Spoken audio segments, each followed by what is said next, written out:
In our last benchmarking video, we explored how bad your gaming experience would be if you tried using one of Intel's modern dual-core CPUs. It probably shouldn't have come as much a surprise that the experience was pretty bad, mostly because CPU bottlenecks are usually impossible to solve if you're just trying to change some graphics settings. GPU bottlenecks are a little different though, since you can just keep reducing image quality settings until you get the frame rate you want, assuming you don't run into a CPU bottleneck. Resolution upscaling features like DLSS, FSR, and XeSS also make it easier for your GPU to draw frames without sacrificing too much image quality. But obviously you'll never have to go down below 1080p, which has been the standard gaming resolution for about a decade at this point.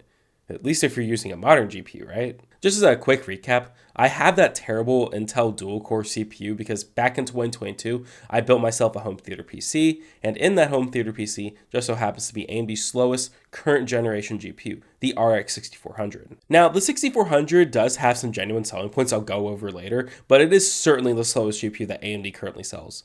And yes, technically it's not current generation hardware, but the cheapest GPU in the RX 7000 series starts at $250, while the RX 6400 can be gotten for a little over $100. So AMD can't just disown the GPUs it didn't bother to replace. Anyone looking to get into PC gaming for the lowest possible price is definitely going to see and consider the 6400, or at least something like it. There's also the RX 6500 XT and Intel's Arc A380, both of which are about the same price and have roughly similar performance. So while I bought the 6400 for reasons other than raw performance, I thought it'd be interesting to revisit this card and see how well it does nearly 3 years after it debuted. Originally launched in 2022, the RX 6400 is actually based on an RDNA 2 graphics chip that AMD designed for budget and low power laptops to go alongside Ryzen 6000 APUs. It's got just 12 compute units, 4GB of VRAM, and a paltry 4 PCIe lanes.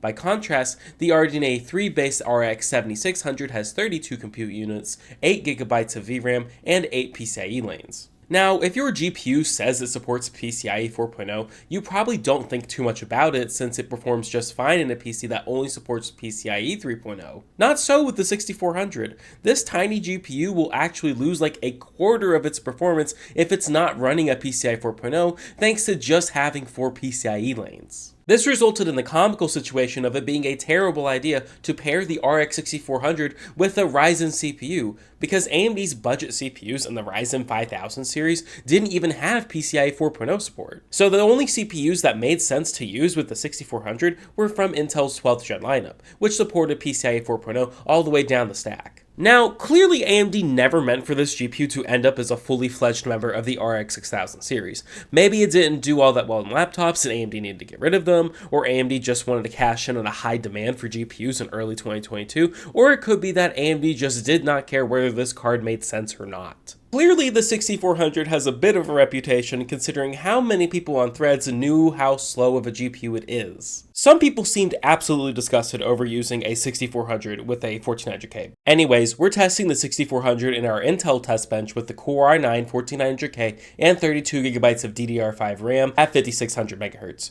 We also have testing data from the RTX 4090, not because it makes sense, but because the intrusive thoughts won. We benchmarked 8 games plus a couple of 3D Marks gaming tests, limiting ourselves just to 1080p since the 6400 just could not handle 1440p in most games. Anyways, let's get to the results. Starting off with Steel Nomad Lite, we get the sense that the 6400 is not a very fast card. The 4090 is almost 13 times faster than the 6400. 13 times, not 13%. And I'm not saying I'm shocked, but I do think the performance gap is staggering. The gap in time spy is smaller, but keep in mind that this is the overall score, which includes both the GPU and CPU performance. When we go and look at the GPU and CPU scores individually, the result is about the same as in Steel Nomad Lite. Interestingly, it seems like the 6400 might have actually slightly bottlenecked the 14900K in the CPU test, which I think is more of an indication of Time Spy's age than anything else. It may not look it, but it's almost a decade old now. In Counter-Strike 2 with minimum settings, the 6400 actually provides a great frame rate. The 4090 is obviously much faster, but 200 FPS is pretty good. But when we max out the settings, we can see that the 6400 struggles. Granted, the performance is still passable, but in a game like CS2 you tend to want more than just 60 or so FPS. We get a decent frame rate in Dirt 5, but keep in mind that this is literally the lowest settings possible, and it makes the cars look like they're from a PS2 game.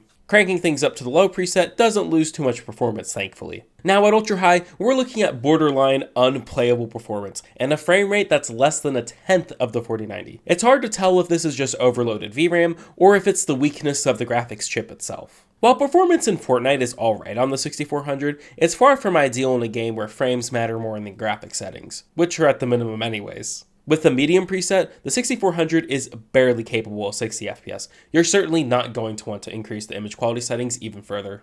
Hitman 3 was very playable on the 6400, though I'm not too surprised since this game is very optimized. The frame rate hovers around 60 when we upgrade to medium settings, but that's still sufficient for Hitman 3. It shouldn't be too surprising that the 6400 just gets obliterated when we increase all the settings to the max. By the way, the 6400 supports ray tracing, no joke, but we opted not to turn it on in Hitman because it would have been a slideshow. In Minecraft, you can't even tell the difference between the 6400 and the 4090 as long as all the settings are lowered. Not too shabby. And even when we do max out all the settings, the 6400 is still close to the 4090.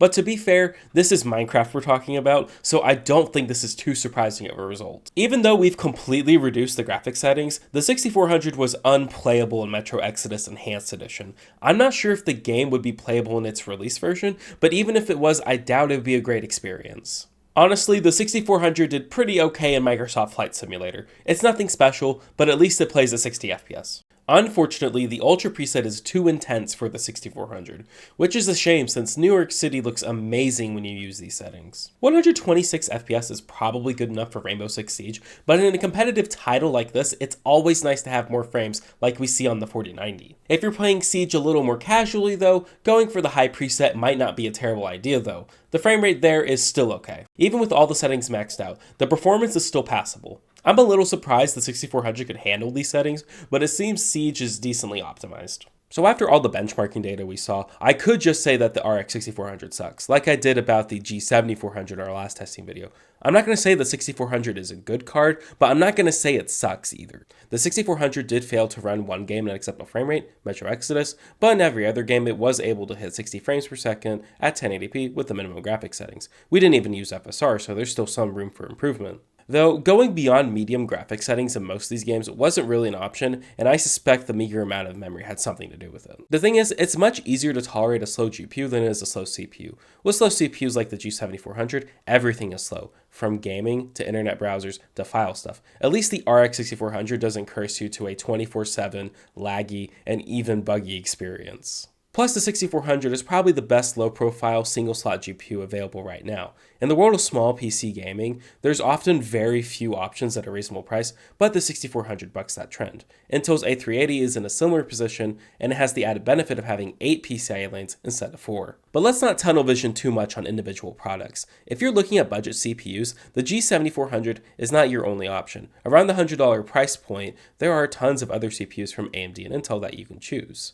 In fact, the G7400 isn't even that good of a deal because it's often more expensive than Core i3s and Ryzen 5s that are much faster, simply because these dual cores are just in very poor supply.